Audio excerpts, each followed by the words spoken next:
Djerba has been called the jewel of the Gulf of Gabes. The Tunisian island is home to some of the loveliest beaches of the Mediterranean. But it is not only beauty that surrounds the island. Djerba has a history that dates back thousands of years, even described in passages of Homer's Odyssey. The island also has a strong connection to Judaism. Jewish tradition says following the destruction of the first temple by the Babylonian king Nebuchadnezzar II in around 587 BCE, many Jews fled Babylonian enslavement and headed west, found a home in Djerba, and established one of the first communities of the Jewish diaspora. Today, the Hara Synagogue is the oldest synagogue on the African continent, still in operation. This synagogue is more almost like a heritage, like for Tunisian in general. We believe that the synagogue was built by the high priests, the Kohen Gadol families who came almost 3,000 years ago from the first temple. We are called the Jews. My mother is from this quarter. We are called the Jews of the door, the Dichti Jews, because they brought the door from the temple and on it they built the synagogue. It's a very interesting synagogue because you need to remove your shoes before you go in. It's like the temple. Over 2,000 years later, much has changed. Tunisian Jewry suffered persecution. In 1948, the community numbered over 100,000 Jews. Now, only about 1,000 remain.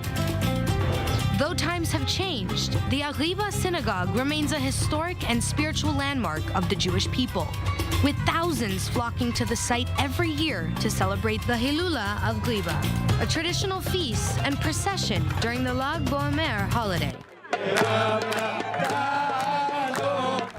But the Hara Synagogue has also been a site of tragedy. In 2002, an Al-Qaeda suicide bomber armed with a gas truck blew himself up in front of the synagogue, killing 20 people. Tunisian authorities pledged to increase the security level of the site. Tragedy struck again this month during the Lag BaOmer holiday, when a Tunisian naval officer went rogue, killing 3 policemen standing guard outside the synagogue.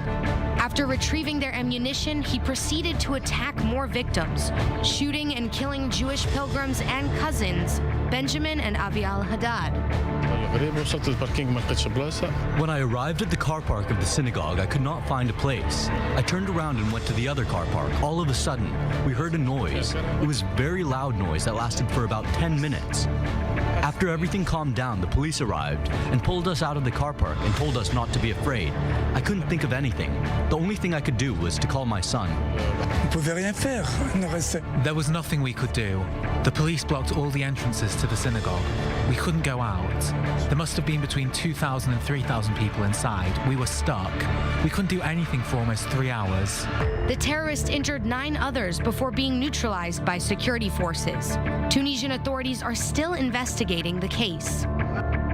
Despite the country's many attempts to restore its image as a prized tourist destination, political turmoil and Islamist violence work against it. Once home to a thriving Jewish community, Tunisia saw most of its Jews flee to France and Israel. For the ones who remain, this year's attack is but another chapter amidst tragedies and celebrations in the long history of the Hara Synagogue.